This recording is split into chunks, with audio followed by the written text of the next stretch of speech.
You want a real party? Yeah! Truth is, I got a whole barn full of weed.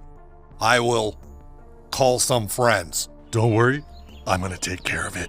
That's Alonzo Fininsky, the Romanian sex trafficker!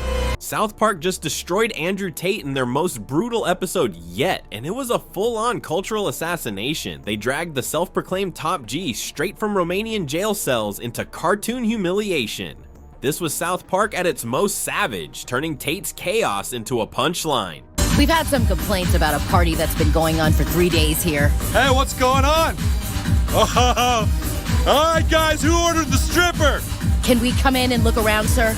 Oh yeah, come on in! Andrew Tate's life has been nothing short of a train wreck, and South Park didn't just roast him, they torched the entire wreckage and served the ashes as comedy. 3 months in a Romanian jail, locked up with his brother and his so-called angels, no charges filed, just a laundry list of investigations into trafficking, rape, and organized crime.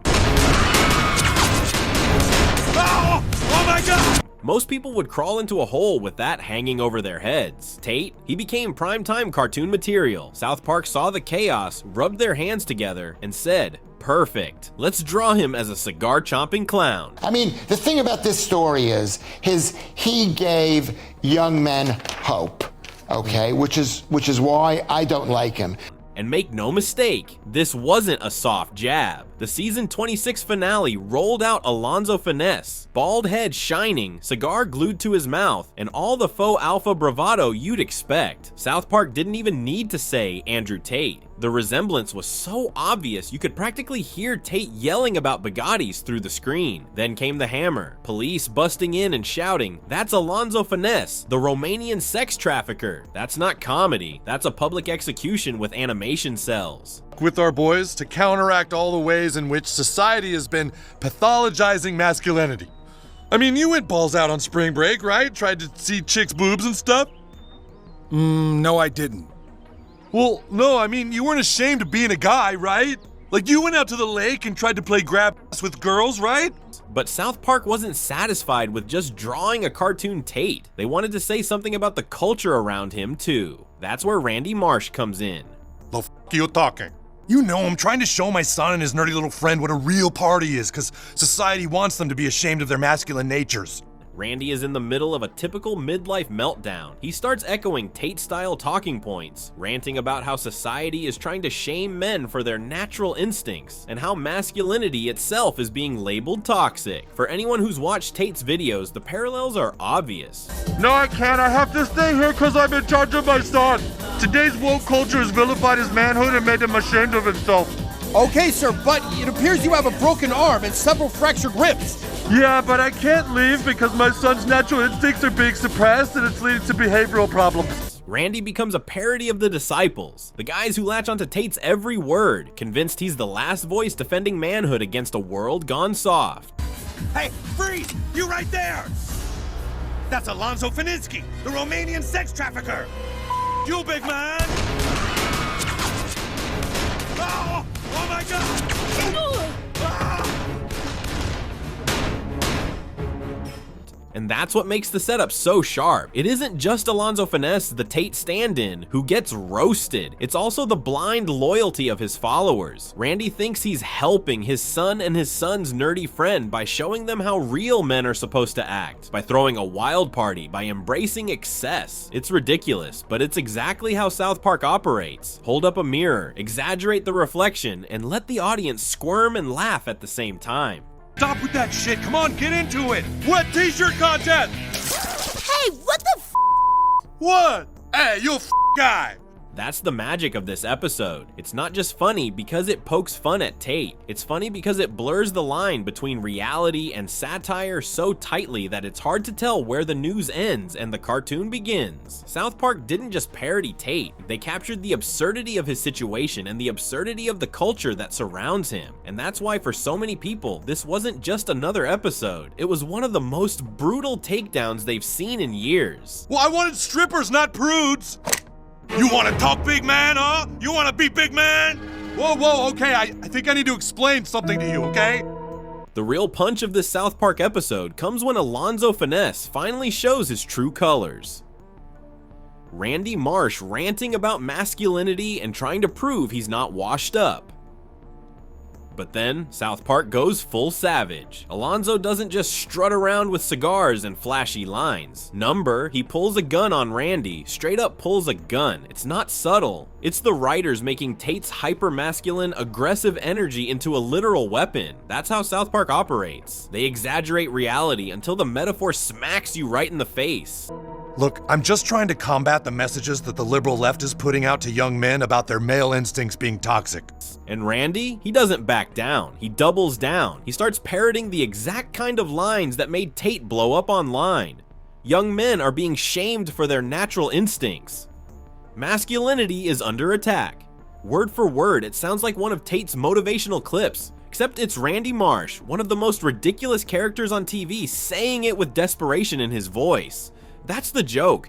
That's the brilliance. You hear those words in Randy's mouth, and suddenly you realize how absurd they sound when stripped of the flashy cars and the social media edits. You want a real party? Yeah! Truth is, I got a whole barn full of weed. I will. Then comes the kicker. Alonzo Finesse nods like Tate would and says, "I'll call some friends." Let's throw a real party. That's South Park at its cruel best. They take Tate's obsession with being the ultimate party guy, the lifestyle coach, the alpha male, and they blow it up into a caricature. Suddenly, the real party spirals out of control. And just when Randy thinks he's living out the dream of every Tate disciple, the cops burst in. Guns drawn, they scream. That's Alonzo Finesse, the Romanian sex trafficker. It's brutal, savage, and perfectly timed. South Park didn't tiptoe around the headlines. They went straight for the jugular. In the middle of Tate's actual legal investigation in Romania, here's his animated stand-in being branded a trafficker on national TV. For fans of satire, that's a chef's kiss moment. For Tate, it had to sting. But here's the twist. Tate didn't lash out. He didn't threaten to sue. He didn't record a cigar-fueled rant about South Park being part of the Matrix. Instead, he tweeted, or at least someone tweeted for him. And what did the tweet say? "When I will be proven innocent, I look forward to help create the greatest South Park episode of all time." All right, let's do this. Okay, you ready? 3, 2, 1, go! Check it out, guys!